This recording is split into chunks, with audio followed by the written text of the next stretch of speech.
Like father, like son nga ba ang atake ng anak ni Jericho Rosales na si Santino?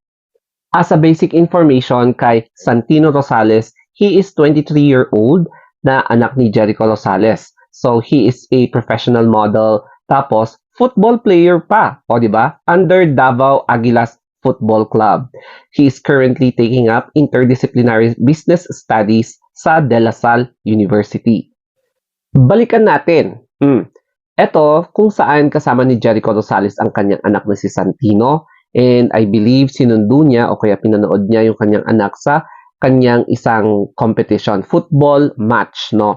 And then after which, mapapansin natin na merong casting, models casting, saga events ng kanyang anak na si Santino for a certain brand. So makikita natin na parang exposed na talaga siya sa pagmamodel, no?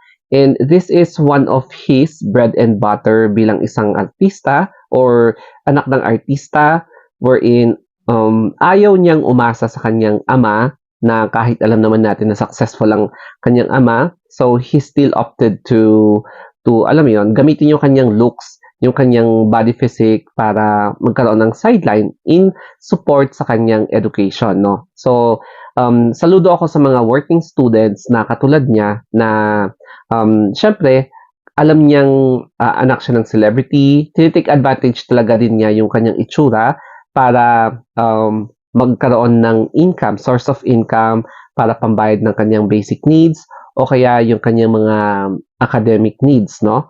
So, yes, I believe sana ganito lahat ng mga mindset ng mga bata kasi alam mo yon, ang hirap kumita ng pera, ang hirap umaasa lagi.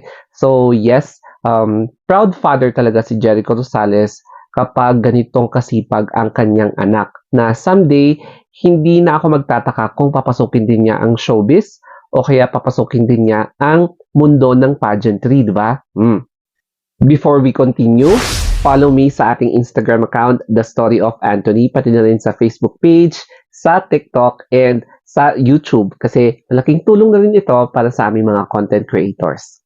Alam nyo ba, hindi siya nakawala sa radar ni Andrea Brillantes. So sabi ni Andrea Brillantes dito, ang pogi pala ng anak ni Tito Jericho Rosales. Ilang taon na kaya siya? Yan. Tapos, hoy, nagtanong lang ako ha, baka masamain nyo na naman. Ayan. So, post niya yan noong January 13, 2024.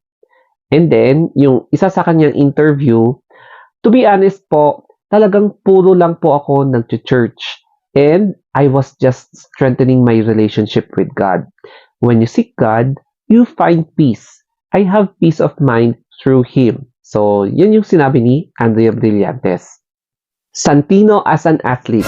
So, he is a member of Davao Aguilas Football Club. So, nakaka-proud ito para kay Jericho Rosales kasi may mga occasions na kapag wala siyang or kapag libre siya, napapanood niya yung kanyang anak sa mga matches, no? And in this way ng kanyang karera sa athletics, na-maintain ni Santino yung kanyang figure, yung kanyang shape kasi nga kapag isa kang athlete, you are going to experience yung mga physical demands ng training, exercise, pag-gym, tapos yung competition, no? Para naman very agile ka, malakas yung stamina mo, yung energy mo para makascore ng goal, mga ganon. So, nakakatulong din ito sa kanyang modeling. It's because na-maintain niya yung disiplina sa katawan as a football player. So, nakaka-proud kapag may anak kang member ng isang football club katulad ni Santino. In terms of modeling, malaking bagay ito para kay Santino. Why? It's because he is taking advantage sa kanyang physical features and syempre rin naman, marami siyang kakilala na nasa modeling world na kung saan it is one of the best income generating na pwede niyang pagkunan para sa kanyang everyday na gastusin and sa mga tuition fee. So, bilang isang model, hindi kayo siguro aware na nagka-campaign siya sa mga brands, sa mga products, tapos sa mga runway, no? So, promoting different products o kaya yung mga newly designed clothing brands before sila ma-launch sa kanilang boutique or kanilang mga stores nationwide. So, makikita nyo dito na widespread, very established siya sa modeling industry, and I believe siguro kapag may makakapag-convince sa kanya sumali sa mga beauty pageants, kasi lalong-lalo na medyo fresh pa siya. So, I will not be surprised kapag makikita natin siya sa mga pageants, no? So, nakaka-proud talaga para kay Jericho Rosales. Let's talk about yung kanyang pagiging student, no? Interesting itong course na to, Interdisciplinary Business Studies at De La Salle University. So, yung kanyang pagiging professional model, he is very exposed kung paano i-manage ng company ang kanilang brands. Regardless kung ito ay related sa electronics or sa mga garments, mga ganon, o kaya or apparel.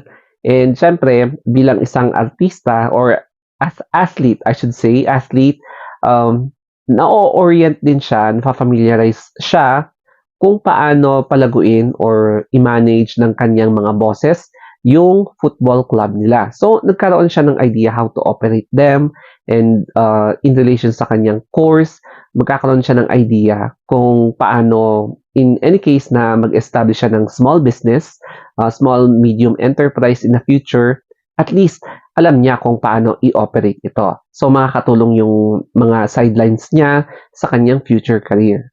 Pagdating naman sa pageant, so makikita nyo, height pa lang, pasado na siya. If I'm not mistaken, nasa between 5'6", 5'7", 5'8"-ish ang tatay ni Santino na si Jericho Rosales. Tapos nung na-meet pero matagal na yun nasa San Juan, La Union. Yes, mga ganun yung height niya. And sa picture na yan, parang ganito sila, no? So I believe 5'11"-ish or kaya 6'footer ang anak niyang si Santino. So, syempre sa height alone, pasado talaga siya.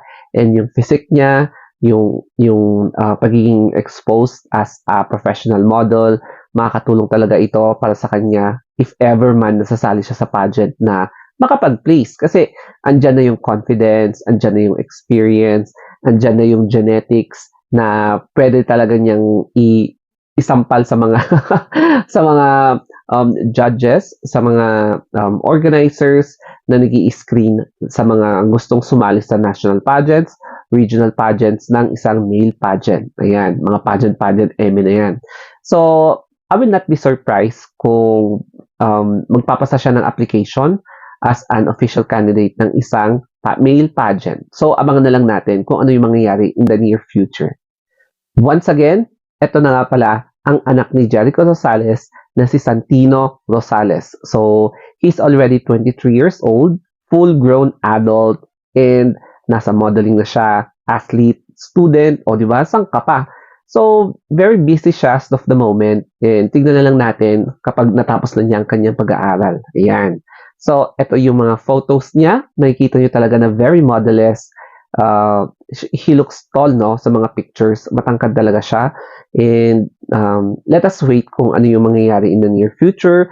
Baka kung hindi pageantry, makikita natin siya sa television. Kasi, syempre, no, with the help of his father na pwedeng isabak siya sa showbiz. Ayan. Okay?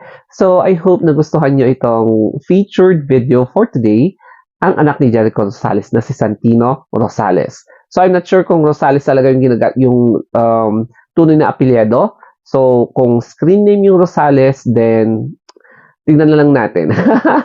Anyway, that's all, folks. Thank you for watching and have a nice day.